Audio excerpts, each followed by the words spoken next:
So welcome back to the channel, and today I'm going to talk about something that I cannot believe I have not seen mentioned anywhere in the media and even anywhere on the YouTube channel or YouTube itself. I cannot believe that there's no one talking about this, because when I saw this a couple of hours ago, I was like, whoa, what? Like, when did this happen? So I'm going to show you guys this, because this is going to be insane in the next few hours. Well, in the next 48 hours, we'll get the confirmation of what's kind of going on, and I'll show you that in a few minutes and what everyone's kind of sleeping on.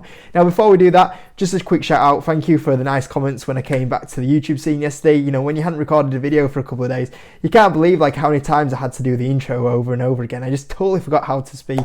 Not that I can speak that well anyway. And also a shout out to whoever used the link in the description for the Trading 212 share, or to sign up through to get a free share and join Trading 212 for the new ISA season. Someone joined and got a free share of AMSL, and I think it was a free share worth like £65. So shout out to you that did manage to do that. But getting on to today's video and what is actually being really slept on and what could actually explode the stock market in 48 hours time.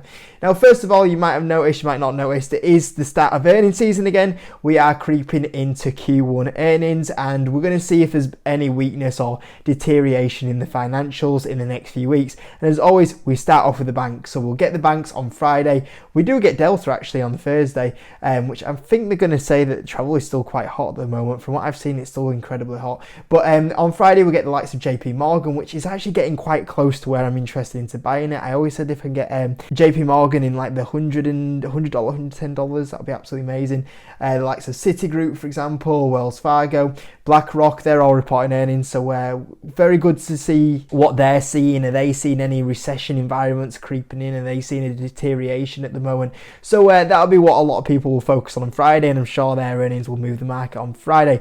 But that's not what the video is about. And by the way, I'm filming this video in 4K. It's the first ever video I've done in 4K. Well, I actually did one yesterday. It's a bit of a lie. Actually, this is the second video in 4K, and I don't know if the picture looks any better, but it took a lot longer for the video to edit. It took ages for it to render. So don't know if you guys are noticing the difference. If you are, let me know, because it's got to be worth the difference for how long it took to edit the video. But this is what everyone's kind of sleeping on at the moment. It's the inflation data. So at the moment, as we know, inflation peaked around June time, and since June time we have been on this lovely downtrend in the inflation, and we did hit the 6% in the last month, or we did on the 14th of March. Now this week on the 12th, which is the Wednesday, yes, it's the Wednesday, on Wednesday, 48 hours time, we get the next set of inflation data. Now this is what I cannot believe I'm not seeing being mentioned anywhere. Look at what is forecast at the moment for inflation data. Currently at the moment, the consensus is 5.2%. This is a drop from 6% down to 5.2%. For context, that is a 0.8% drop. I don't think we've had a 0.8% drop before. I'm just looking down the list here. Yeah, the closest we've had is a 7, is it? A 6? Yeah, I think 0.6%. So this is a major drop in inflation that is currently forecast. Now, I'm not sure if these are going to update or these are just incredibly wrong, but this is a major drop in inflation.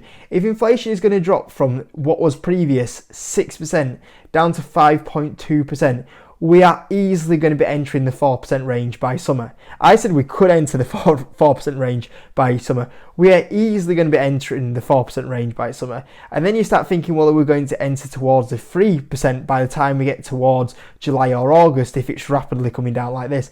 I cannot believe that this is currently not being talked about. This is a major drop in inflation, and if inflation comes, at the moment the consensus is 5.2% and the trading economics is 5.3%. And just to show you how this has come out of nowhere, I made a video, I hope I've still got it up here. Yes, I've still got it up here for you guys. So I made this video 2 weeks ago. So I made this on the March the 23rd.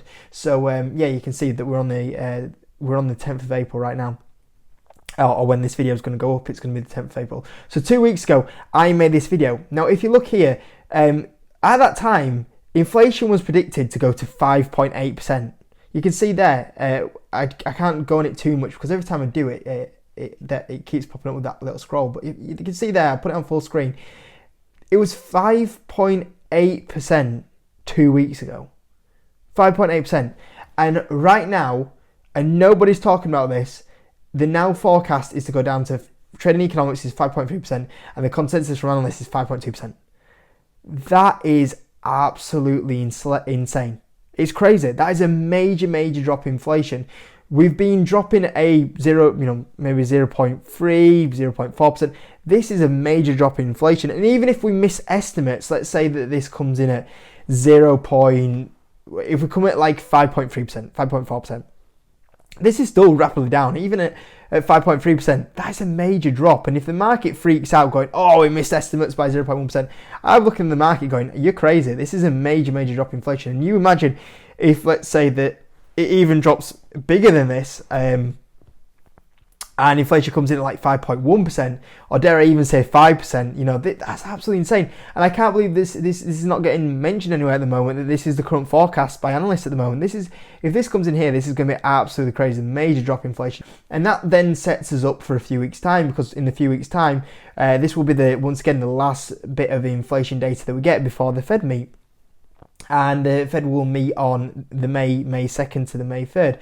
And obviously they'll set out the next interest rate basis. Now, obviously the last bit of information they're really going to get is obviously this set of inflation data that comes out. And then they'll meet in 3 weeks' time.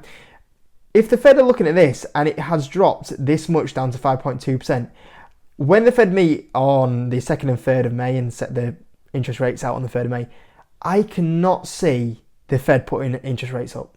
I can't. Surely if it comes in at this 5.2, 5.1, 5.3, unless it comes in at 5.5%, something like that. If it comes in at this sort of range, I cannot see how the Fed can increase interest rates, because they've nearly got it down to the 2% target, and they've got to remember there's a lagging factor to these interest rates that they set out. Surely there's a point there where they go, okay, we've nearly got there now, let's just take a breather, let's see what happens before the next time we meet, which is obviously June.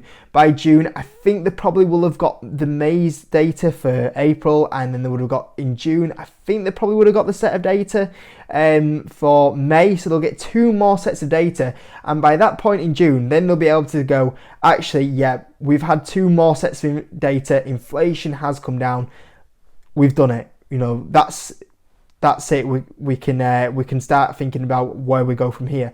Surely on May, they've got I think if this comes in like here, they've got to pause and give it 2 more sets of inflation data and see if inflation naturally keeps coming down without them pushing up them interest rates. And obviously, if this comes in at this sort of rate here, the market's got to get excited. What the market was forecasting on inflation-wise to come back down at these sort of levels this rapidly, surely the market's got to get excited. Surely it's going to be excited going, look how quick inflation's coming down. The Fed are going to pause. Everyone's going to get excited. And I think in 48 hours time, the market could have a big boom here as it goes, we've nearly done inflation, and more than likely the Fed's got a pause now, and the market will start to get excited. So I think this is a really, really big 48 hours coming up in the next 48 hours is this inflation data.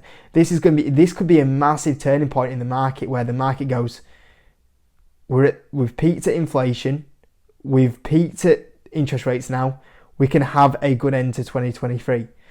It's going to be really exciting to see. So I'm really looking forward to what comes out on Wednesday, and I'm sure I'll be making a video about it on Wednesday about this inflation data. But I just can't believe no one's been talking about the rapid change from where we were only 2 weeks ago to where inflation is expected to come in the next 48 hours. And if it comes in here, I can't see why the market doesn't get really excited from here, because the main issues that have caused pain for the market start to look like they've kind of reached the peak now and we're moving to a positive direction. And it feels like we've been building up to this for a few months, but I just can't see at this point here why we can't move into a positive direction after this. So yeah, thought I'd just mention that, and something to keep an eye on Friday with the bank earnings, but especially Wednesday. I think this inflation data is massive for the stock market, so we'll see what happens. And obviously as well, if the inflation data comes in strong, obviously you'll have all the other markets like the UK markets, which, by the way, don't know about you guys, but I'm seeing so many opportunities in the UK market right now. It just seems to be having a bit of a slump at the moment compared to a lot of other markets, and there seems like a lot of opportunities out there. But you'll even see like the UK market will get really excited because they'll be like, well, if they're seeing inflation peak in the US, we surely aren't that far behind it, and even the UK market could get dragged up and get a little excited on this. So we'll see what happens anyway. So hope you enjoyed this little video anyway, guys. Just wanted to point this out as some big things that are happening going forward in the next 48 hours and the earnings this week as always. And yeah, hope you enjoyed the video. Smash the like button and I'll catch you in a bit.